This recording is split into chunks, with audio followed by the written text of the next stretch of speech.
Hey there, Vernacular Faithful. RedCoat here. And Cienter joins him. And today, Cienter is going to interview me, RedCoat, about run-and-gun games and just like what I like about them, because they're games I really like and I enjoy. This is a bit more off the cuff because this is unscripted, so it's going to be a little different. Yep. So let's start with kind of the obvious first question. What is a run-and-gun game? So, I had a whole idea of describing this. So, a run-and-gun game is a classic example of a reflexive type game. And before we go too far into that, so I define games in two spaces, contemplative or reflexive, where one game wants you to think about it cerebrally and the other one wants you to approach it viscerally. This is something we'll get into in a later podcast. But the basic idea is one of them is very much about solving puzzles and solving problems by thinking it through. The other one is about solving problems and issues by just kind of feeling your way through it, doing things, and you solve the problem.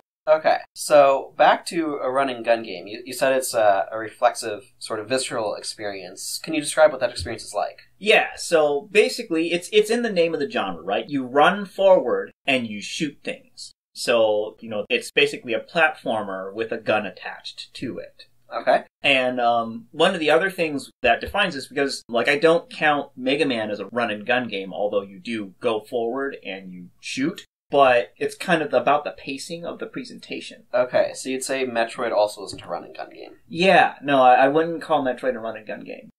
When I think of run-and-gun games, I think of Contra or Metal Slug, Ikari Warriors to an extent. Basically, one of the big things that separates Mega Man and Metroid from, say, Contra is there is a cerebral aspect to Metroid, particularly with how you solve the puzzles and how you deal with things. Navigation, that sort of thing. Yeah. That complements your reflexive actions, but you tend to think more to deal with stuff. And with Mega Man, it's a matter of the pacing of the game and where its focus is, because in Mega Man, your levels are more obstacle courses than in the most run-and-gun games, where you've got a lot more jumping and precision there. I see. So, to make sure I'm clarifying, with Mega Man in particular, you're saying that Mega Man focuses much more heavily on the platformer aspect than a run-and-gun game does. Yeah, exactly.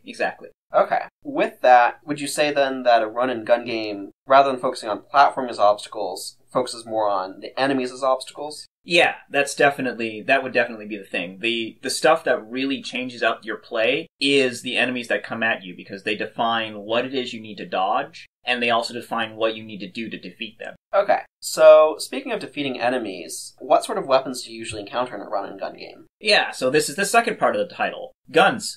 Guns are the primary thing you have in run-and-gun games. Although, that said, if you have a run-and-gun game that doesn't have a gun in it, but, your character's just got, a fist that just shoots energy from it, sure. it still counts. It's all about that pacing and everything, but the main thing is that you have a projectile. You're not actually meleeing things, or if you are, it is not your primary means of doing stuff. Kind of more of a last resort. Yeah. Metal Slug's actually a pretty good example of that. As in Metal Slug, you have your gun, and that's your primary thing, but you also have a knife, but that's only if an enemy is right up on you. I see. So you brought up the concept of pacing several times. Can you describe what the pacing for a run-and-gun game feels like? So, the pacing for a run-and-gun game, it's very fast, and it's very constant. It's kind of a thing of where you don't really get to rest until you've killed whatever is at the checkpoint of a stage or something like that. So I see. So it's kind of relentless action then. Yeah, I think to the opening stage of Metal Slug 3, you land on the beach and immediately giant lobster monsters are just coming at you. And there's hundreds of them. Well, not hundreds of them. I, of course, exaggerate, but there's a bunch of them coming at you and you just have to shoot at them, but they never stop coming. You just need to move forward and keep going until you get to the midpoint of the stage, where then your forward progression is stopped and you just need to kill more stuff to keep going. Okay, so what you've just described also kind of sounds similar to the description of a shmup. How is this different? So, the big difference is the integration of the platforming into this genre. So, with a shmup, it's generally, and this actually comes a little bit with presentation, but it's specifically the fact that we have gravity. Okay. Yeah. So, in a shmup, you don't have gravity, you just kind of move. And that changes some stuff about how you go. And, but because I did list Ikari Warriors, I do have to make an additional statement here, because Ikari Warriors would be considered a shmup under that definition. Now, one thing about Ikari Warriors that is different from shmups is that you decide when you move. I see. So, run-and-gun games are not auto-scrollers. That is exactly it. Like, Bit Trip Runner, if you added a gun on it, it wouldn't quite be a run and gunner just because you don't have that control. I see. It's really close. Like, I'm kind of, there's a word for the thing where I'm just being a bit too specific.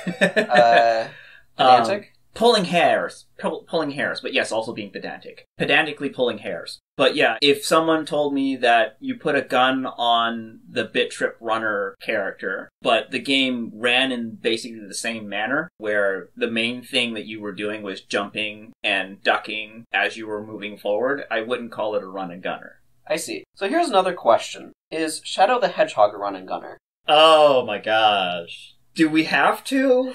I mean, so it's a good question though, because is a run and gunner, does it have to be 2D? Well, no. No, it does not. Okay. That is definitively yes, no. It does not have to be that. Okay. So, do I consider Shadow the Hedgehog to be a run and gunner? I consider Shadow the Hedgehog to be a travesty. Okay. But, that's fair. But, in all seriousness, I would consider it to be a 3D platformer with a framing of gunning. Okay, so more of a Mega Man. Yeah, it's closer to a Mega Man. Awkwardly. Yeah, awkwardly. Mega Man does not want to be anywhere near that game. I don't think any game wants to be. Okay, so moving on to another important concept, and part of why we wanted to do these interviews. How has your experiences with the run-and-gun genre influenced you as a game designer? So, one of the big things, and this will come up a lot when we're talking about just my personal thing, as a designer, I very much value the flowering of skill and this concept of making games that allow players to develop their ability to develop their abilities. I know that's weird, but... No, I get what you're saying, though. It's something that, I mean, we go back to Dark Souls a lot, but for good reason. Part of what's fun about that game is the process of learning how to play that game well. Yeah. And that's something then that you're kind of expressing about this genre? Yeah, run and gunners, one of the big things that run and gunners have always kind of been built around is you die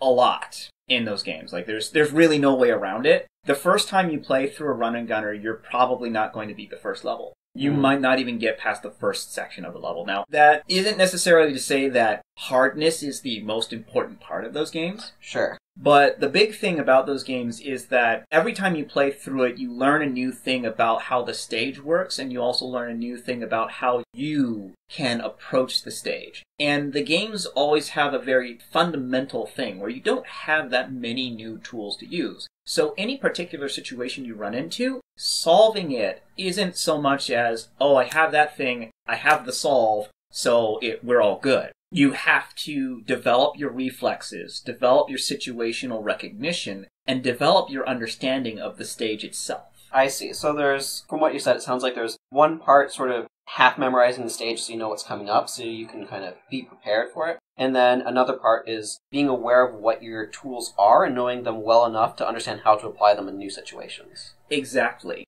This is best shown by the speedrunner mentality, I suppose.